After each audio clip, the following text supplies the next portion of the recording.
Hello, everyone. Welcome to Durrett's Take. Let's get started. So we had the championship game last night. As I predicted, the two best teams will meet in the finals.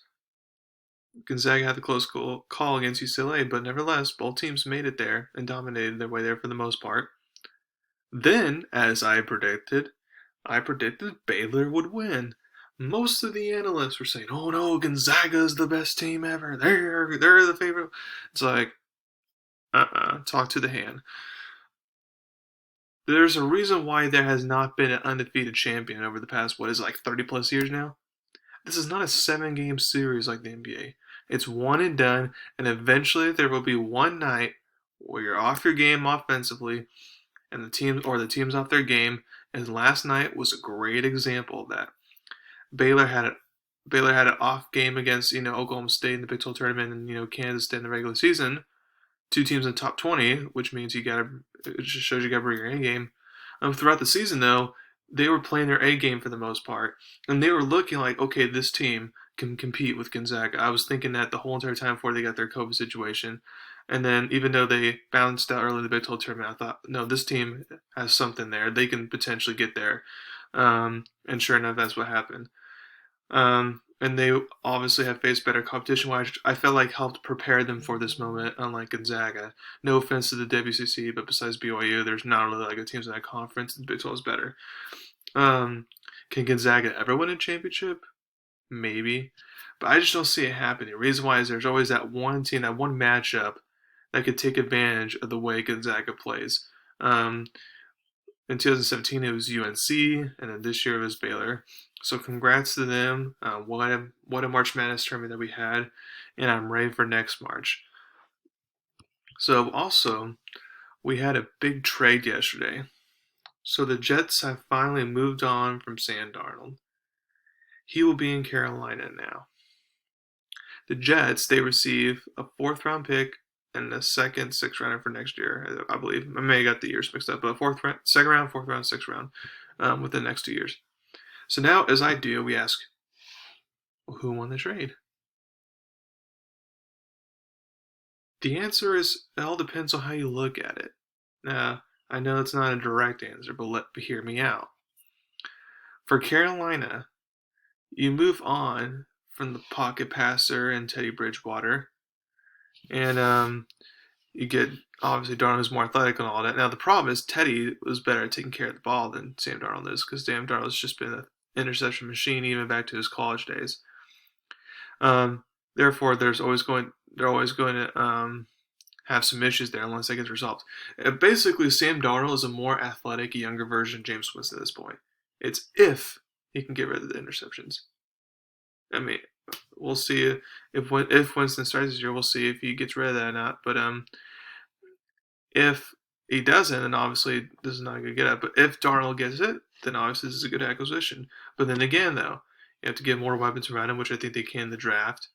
But the biggest thing that they have to address is the O-line, because it's not a very good O-line. And we saw with Darnold in the bad O-line at the Jets, how he was able to function, not very good. So I feel like right now, I mean, I would say this is not a win because the two angles. If you're looking at the angles, okay, good OC, good young head coach, and Darnold's going to fix his interceptions, and they're going to get weapons. If you believe in those 4 things, and then that comes to fruition, then yeah, Carolina won the trade. But if, let's say, even 2 of those 4 things don't come to fruition, then I don't think Carolina won this trade. Now let's look on the Jets side. You got the second rounder. You got a second rounder like you wanted, and because Carolina is most likely not going to be, a good team next year. Well, they could be a decent team, but I think they're not going to be a playoff team next year by any means. Which means that second round pick will be a high second round pick, which would be good for the Jets. I mean, then you got a 4th round and a 6th round, so you got 3 picks instead of just 1 second round, and that's it. So because of that, I say the Jets won in that regard. And then also, I feel like Zach Wilson's pretty good as well. My thoughts about him. I feel like, he's similar to Darnold, but the one difference though between him and Darnold coming out of college is that Darnold, again, always a turnover machine. And Wilson, 2 of his 3 years at BYU was not a turnover machine. And then So that's why I feel like the Jets want to. Now you can say, well, the Jets have to restart the clock. The Jets still don't have any good offensive line, don't have a lot of weapons, stuff like that. So in that regard, yes, if you're thinking in that way, the Jets will lose. But I'm going to think about it. In this, I'm going to think more about it in the positive way than I will for Carolina. So in the positive way, I'm going to feel like, okay, the Jets will take advantage of those new draft picks that they got, and they will use them well. Kind of like how the Saints use draft picks well and stuff like that. They'll use the draft picks well. I like Joe Douglas as a GM. And then I'm going to be optimistic that Robert Saleh will be a good head coach and Michael Floor will be a good OC. Now, would it be great? Nah, I'm not sure. But especially when you're with the Jets, it's going to be hard to be great. But can it be good enough? Sure. I mean, Rex Ryan, defensive guy like Robert Saleh is right now, he led the Jets to some playoff appearances, top 10 defenses and all that. So if Robert Saleh can just imitate that, then I feel like Wilson is a better quarterback than Sanchez was back then. So I feel like the Jets can finally have something to look forward to. Now, again, it's like technically they could take Justin Fields or Mac Jones, something like that, and I would prefer that. So that way Wilson can go to the 49ers, which I would prefer, but at this point it looks like it's Wilson to the 49ers. So it's a big gutsy move for the GM here to restart the clock and go on with the new quarterback. We'll see how it goes. So I updated my NFL predictions post free agency now, and I'll do it again post draft, and then one more time right before the season starts. But let's get started for right now. So in the AFC East, I have Buffalo at 13-4. I feel like they're gonna pick off where they were last year. They returned mostly everyone, and I just feel like the continuity will show. New England, I have second at 9-8. So their acquisitions can get them to a win record. But again, because I don't believe in Cam Newton anymore, I don't think there's much of a high ceiling there. So I feel like they'll be limited. But again, their defense will basically carry them to a 9-8 record, not the offense. Miami is next. I got them an 8-9. Now you may be thinking, whoa, whoa, whoa. They went 10-6 with Tua and Ryan last year. Well, yeah, but Ryan's not there anymore. He helped them win some of those games. And then also Tua, just I don't believe in him as of right now. Just a pocket passer guy. Like we just kind of seen him struggle at times. Of course, rookies struggle, but still, it's just like pocket passer, not what the league is anymore. You need a mobile type of guy. He got benched in some situations, which is never good for a rookie. So I just don't see the confidence there. And then the Jets, I actually had them pretty good. I have them at 7-10, which for them is really good. I feel like with Zach Wilson and then with the pieces and new head coach, I feel like they're going to establish that culture. It's kind of like Joe Judge, if you will. Yeah, the team's not going to be that great, but you're going to see the culture difference and the foundation being set and tone like Joe Judge did with the Giants last year, or even Ron Rivera did for the Washington football team or something like that. You're going to see that. Now in the AFC North, you have Baltimore. I have them winning the division at 11-6. I feel like Lamar Jackson continue, but they got Sammy Watkins, a new threat for the Ravens, which help, but they still need to get a good wide receiver in the draft to help Lamar out there. Cleveland I have next at 10-7. Their schedule is a little more difficult this time, but again they returned mostly everyone, even got better on the secondary, which they needed to. So I feel like they can once again contend for a playoff spot. Pittsburgh I have next at 9-8. I feel like this is gonna be a situation again like last year, where Big Ben could be good this offseason, but then as he gets old, like with his old self, he'll start to tell off towards the end of the season.